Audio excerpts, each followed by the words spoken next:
Chers amis, mesdames, messieurs,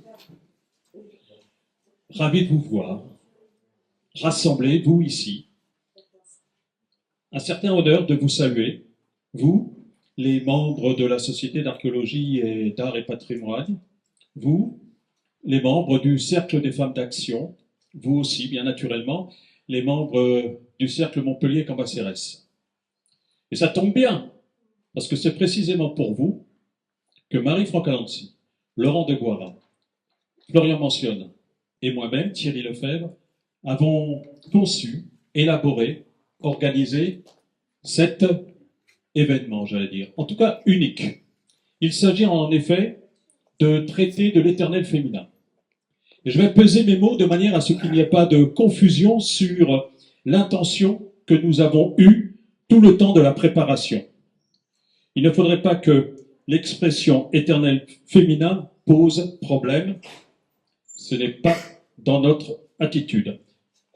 Faut-il vous le rappeler, l'expression éternel féminin trouve ses racines dans la littérature et la philosophie européenne du XIXe siècle. C'est notamment Wolfgang von Goethe qui, dans le Faust, parle de l'éternel féminin. Il a publié ceci en 1832 pour symboliser une force spirituelle et transcendantale qui élève l'humanité. Aujourd'hui, dépassant cette implication essentialiste, nous entendons célébrer les femmes de manière plus holistique et concrète. Nous estimons en effet que souligner l'importance de ce qu'elles font, ces femmes-là, c'est rendre hommage aux femmes dans toute leur complexité et leur richesse et affirmer ainsi, tout naturellement, leur rôle central et indispensable dans la vie humaine et dans nos sociétés. Dès lors, à l'opposé d'une idéalisation qui enfermerait les femmes dans des rôles stéréotypés et limiterait leur diversité, nous avons donc choisi de traiter de la diversité des expériences des femmes à travers, vous l'avez compris, les époques et dans des domaines spécifiques que, dans un instant, le maître de ces lieux, que je remercie grandement de nous accueillir dans ton écrin fabuleux, va nous révéler. Mesdames, messieurs, vous allez suivre une aventure bien particulière. Nous partirons de la mythologie pour arriver jusqu'à aujourd'hui et peut-être même dépasser cette société actuelle afin de découvrir les femmes dans leur multiplicité.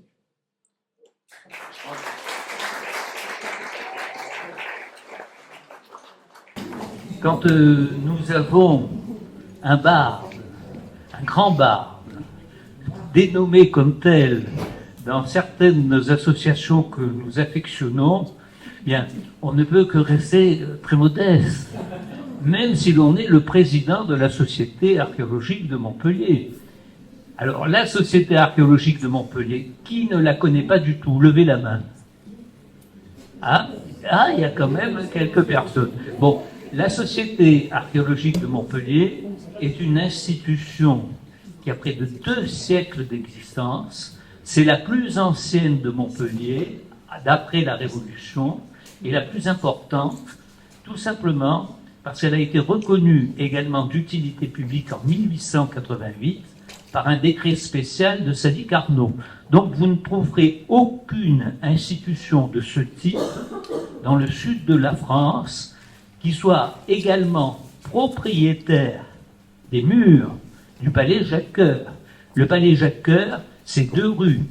Rue des Trésoriers de France, par laquelle vous êtes arrivés, et rue Jacques-Cœur, la parallèle. Alors, je veux bien... Passation de micro.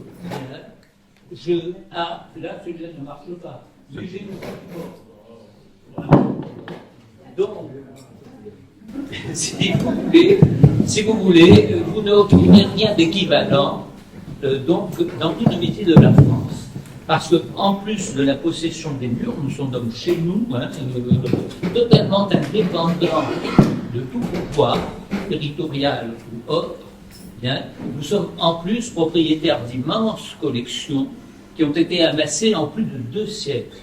Ici, vous n'en verrez qu'une petite partie tout à l'heure. Donc, chers amis, soyez les bienvenus dans cette vénérable institution qui est la Société archéologique de Montpellier. Je suis par ailleurs président d'une association que j'ai fondée il y a 28 ans et dont je suis toujours le président fondateur en exercice. Vous voyez, c'est une course vraiment qui est toujours aussi passionnée d'ailleurs. Et cette association s'appelle Art et Patrimoine, Association des amis et mécènes en Languedoc-Roussillon. Vous avez donc aujourd'hui le privilège d'être reçu dans la première demeure historique de Montpellier. Il n'y a rien d'équivalent, puisque c'est Jacques Coeur qui a fait construire sur tout un pâté de maisons le plus riche et le plus puissant de France. Bien. Ça lui a coûté cher, mais il a été réhabilité. Ah, bien entendu, il ne faut pas être plus riche que le roi et presque aussi puissant. C'est toujours néfaste, vous voyez, c'est toujours néfaste. Bien. Mais Jacques Coeur a fait bâtir cette magnifique palais et à 70% dans des murs qui ont été élevés entre 1430 et 1440. Ensuite, cette immense conglomérat de bâtiments sur deux rues ont été occupés par tout ce qu'il y a de plus prestigieux, c'est-à-dire les gouverneurs pour le roi de la ville de Montpellier, ensuite de très grandes familles, et ensuite une administration très importante, les trésoriers de France, puisque c'est ce palais qui a donné le nom aux deux rues, rue des Trésoriers de France et rue Jacques. D'ailleurs, le petit pont qui est sur la rue Jacques nous appartient. Nous pouvons donc communiquer avec nos voisins, qui sont les pénitents blancs, où nous pourrions aller écouter la messe, évidemment, comme le faisaient les Trésoriers de France à l'époque. Et c'est dans ces lieux mêmes que était rendue, au nom du roi, une bonne partie de la justice fiscale et également les trésoriers de France étaient en même temps grands voyers de France. Donc, c'était évidemment des charges que l'on achetait très cher. Si vous regardez autour de vous, il y a beaucoup d'hôtels particuliers, mais qui n'ont rien à voir, évidemment, avec ceux qui sont très beaux, très importants, mais qui ont appartenu aux trésoriers de France qui siégeaient ici. Et ici même, si vous voyez que tout est fleurs de lysée, ce sont les décors d'époque qui ont été découverts lors de la dernière restauration il y a une trentaine d'années. En enlevant effectivement toutes sortes de couches, on en est revenu au décor d'origine. Et toutes les salles étaient fleurs de lysée, parce que plus ni moins, nous étions chez le roi en Languedoc jusqu'à la Révolution. Voilà. Je vous l'expliquerai un peu plus tard, je ne veux pas prendre du temps sur ceux qui vont me succéder. D'ailleurs, j'avais une intervention prévue, je l'élimine, pour favoriser évidemment mes successeurs. Voilà. Et je vais tout simplement vous donner donc le programme et je vais saluer évidemment quelques amis qui me sont particulièrement chers. Eh bien, d'abord et avant tout, Madame Hélène Mandroux, qui depuis des décennies est une fidèle parmi les fidèles, je la remercie. Elle venait à toutes les inaugurations de la Société archéologique, elle venait, et elle est toujours présente des décennies après. Autrement dit, nous avons fait, madame, un grand bout du chemin ensemble. Et notre amitié ne s'est jamais altérée pour une raison quelconque, étant donné que je n'ai jamais fait de politique.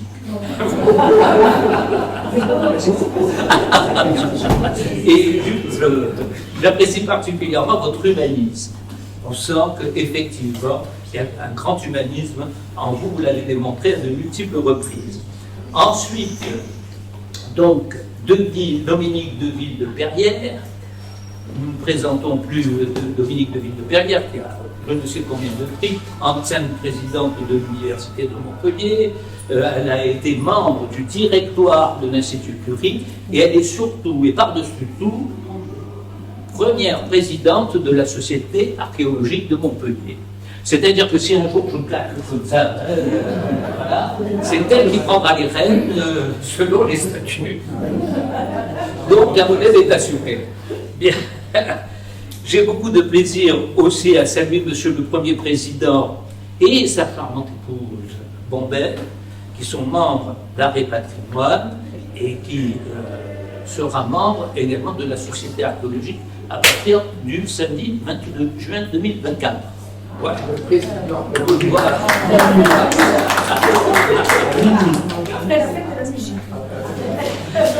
Voilà, alors dans le désordre, évidemment, je ne présenterai pas l'un des hommes les plus publics et en même temps menant un institut privé, mon vieil ami, très longue date, Florian, avec qui nous nous connaissons depuis, je sais combien également de décennies, et sa charmante épouse, bien entendu. Alors, bien entendu, Carissima Maria, vous êtes tutto va bene. Et c'est aussi, vous voyez, un trio, je me demande si c'est pas une petite mafia. Marie Brancadorsi, ce sont toujours des merveilleux souvenirs. Nous avons pendant des décennies, c'est une femme également très grand caractère, inutile de vous la présenter, tout ça. Et je salue également Gérard, et nous nous connaissons depuis le lycée. Autrement dit, c'est pas depuis hier ou avant-hier. Depuis le lycée Joffre de Montpellier. Voilà. Oui, parce que j'étais le seul de ma famille à aller dans un lycée public, parce que j'étais né. Il fallait que je sache comment les autres réagissaient. Oui, dans ma famille, c'était comme ça. Voilà. Alors, interviendront également, mais cet après-midi, M. Cohen-Rimbaud et M. Moulet, qui sont ici présents. Ils m'ont l'air également très intéressants. Je vois des mines là, hein, vraiment. Hein. Vous savez, j'ai un certain flair. Je suis sûr que nous allons passer un excellent moment avec vous. Et puis, Madame Maître, dont j'ai beaucoup entendu parler, Michel Tisser. Où est-elle? Paraît-il, avocate de grande réputation, avec un caractère affirmé. C'est le moins qu'on puisse dire. Parce que quand Florian l'a appelé pour lui dire, tu sais, on va à la Société archéologique, c'est magnifique, on va faire quelque chose d'extraordinaire, Michel Tisser a été enthousiaste. C'est quelqu'un de très grand talent, mais alors elle a eu une réflexion au bout du téléphone que je n'ai pas loupé.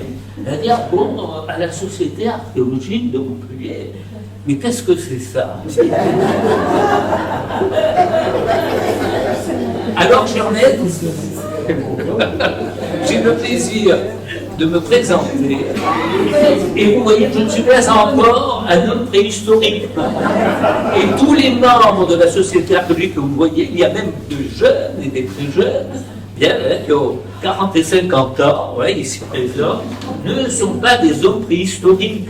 Donc il est bon que vous qui soyez aussi curieuse, vous découvriez cette étrange institution. Voilà.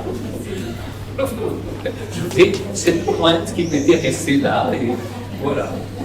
Et puis monsieur Jean-Marc Malzac, il n'est pas arrivé. Il est arrivé. Il est là. Ah, et votre place était réservée devant, comme tous les intervenants.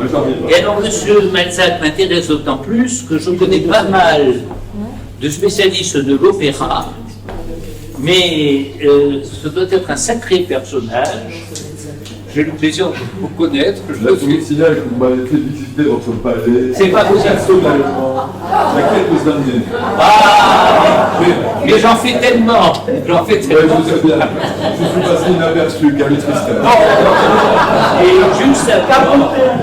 juste avant, parce que ça commence dans la bonne humeur, et c'est ce que j'affectionne particulièrement, monsieur Jean-Marc Malzac, que j'ai eu donc le plaisir de revoir après de nombreuses années, bien, chantera des airs d'opéra et chansons en texte. Alors, je vous signale, vous voyez, ils finissent par arriver, ça c'est bien le midi. Bien, ensuite, je vous signale que vous aurez une pause d'une demi-heure vers 16h. Vous allez pouvoir rentrer en contact les uns avec les autres de différentes associations dans la cour d'honneur. Si vous voulez, je vous ferai faire une visite des magnifiques salles d'art romain, des marbres, des bronzes, qui sont parmi les plus beaux que l'on puisse trouver. Si vous ne voulez pas, je me reposerai et j'irai boire un verre d'eau. Et surtout, en fin d'après-midi, quand cette fête sera terminée, pour que vous en gardiez encore le meilleur souvenir, bien entendu, j'ai mis très modestement rafraîchissement dans la cour d'honneur, donc en bas, mais je vous prie de croire, si vous avez des obligations vers 18h, 18h30, téléphonez à votre famille avant de couper évidemment vos portables, parce que ça vaudra vraiment la peine. Nous sommes dans les plus belles journées de l'année et vous serez conviés, que nous en avons la tradition depuis près de 2 siècles à la Société d'archéologie, à plus que des rafraîchissements. Vous aurez droit à toutes sortes de petites prévenances, de mignardistes et autres. Alors goûtez le moment de plaisir que nous allons vous offrir. Merci Laurent. Mais, pendant que tu y es, je souhaite que tu présentes Monsieur Marcel Mentionne et Monsieur Daniel Nigoul. Monsieur Marcel Mentionne.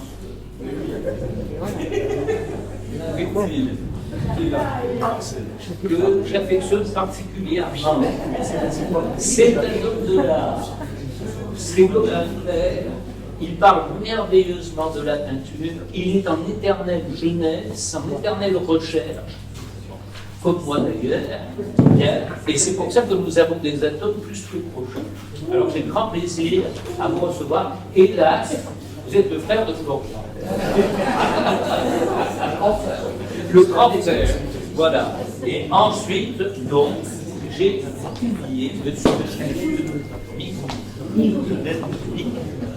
la femme salvatrice dans les textes fondateurs. Je ne sais pas jusqu'où vous allez remonter. Au Premier Testament, nous allons regarder, mais nous attendons votre intervention avec le plus grand plaisir, d'autant que c'est l'avant-dernière, avant des réjouissances de la société archéologique. Merci, merci. Merci Laurent.